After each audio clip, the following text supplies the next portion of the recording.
This is the second area that has some significant petrified logs. Most people don't stop at this one. In fact, I've never seen anyone parked across the street at this one. They usually stop at the petrified log exhibit, which is closer to the west entrance.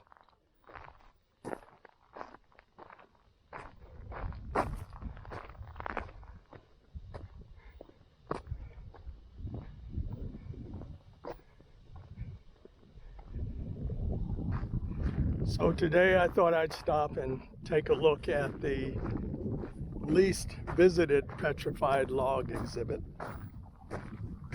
at least on most days.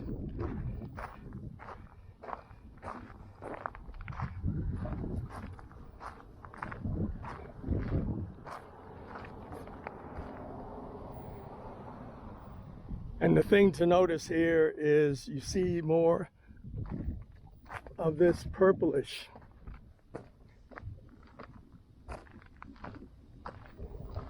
type of sand, like over there in that hill there. And that tells you that you're in the Chinle Formation area, and it's the Chinle that has a lot of the petrified wood, no matter where you are. Because that was back in the days when they had all of the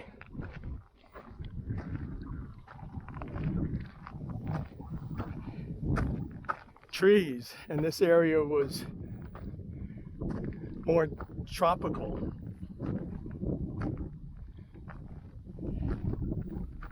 And this area was also closer to the equator.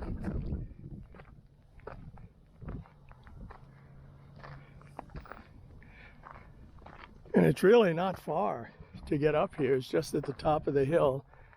And it looks like there's somebody pulling over to see. I wish they'd go away so that I could have this area to myself for a while. But because I stopped, they want to stop.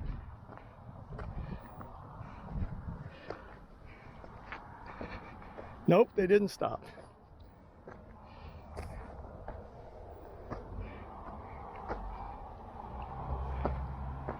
So this dirt, I hope it shows up. It's sort of a purplish hue.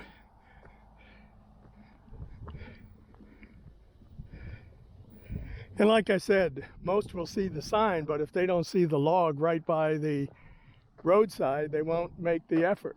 Oh, this is a big one compared to the other one.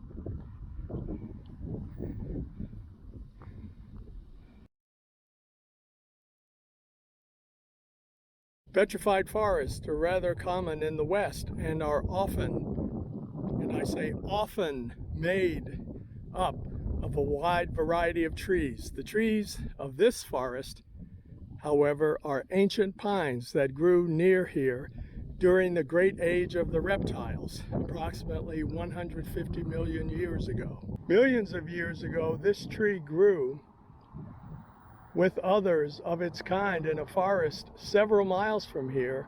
Later floodwaters carried the fallen log to this area, where it was buried beneath the thousands of feet of silt. It slowly changed to stone. So basically, the woody structure of the petrified wood gets buried before it can be destroyed by fungi and other bacteria, and they get submerged in the soil, so there's not a whole lot of oxygen. And then over a period of time, the cell structure gets replaced by silt or silica, and then it essentially turns what was a wooden tree or an ancient pine into stone. And actually, this little walk is worth seeing such a large piece of petrified log in one area. Of course, if you go to the Petrified Forest National Park in northern Arizona, which I plan to at some point, they have huge trunks of logs all over the place. Now I'm not sure where this path goes. I don't see any signs leading up there, and it's probably just to get a viewpoint of the valley.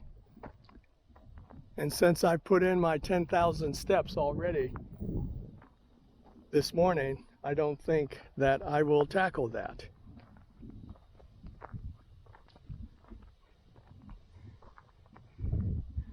So this is the uphill view of this petrified log.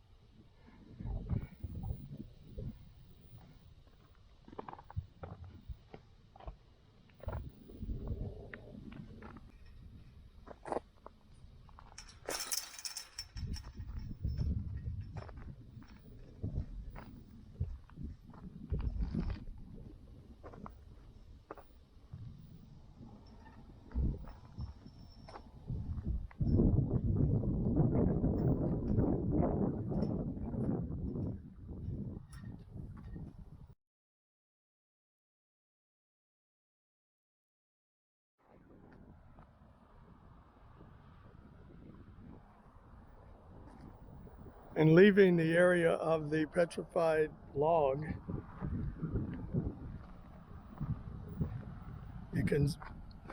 the purplish soil and rock are clearly visible.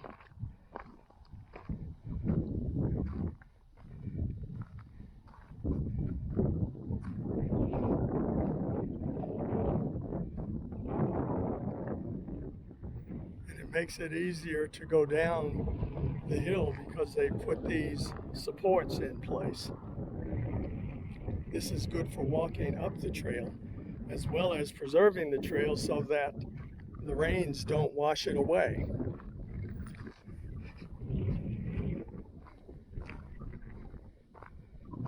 Whoa. The only problem with going to the side is you have to be careful with the rocks. But for people with bad knees, it's hard to step down the areas with the wood supports.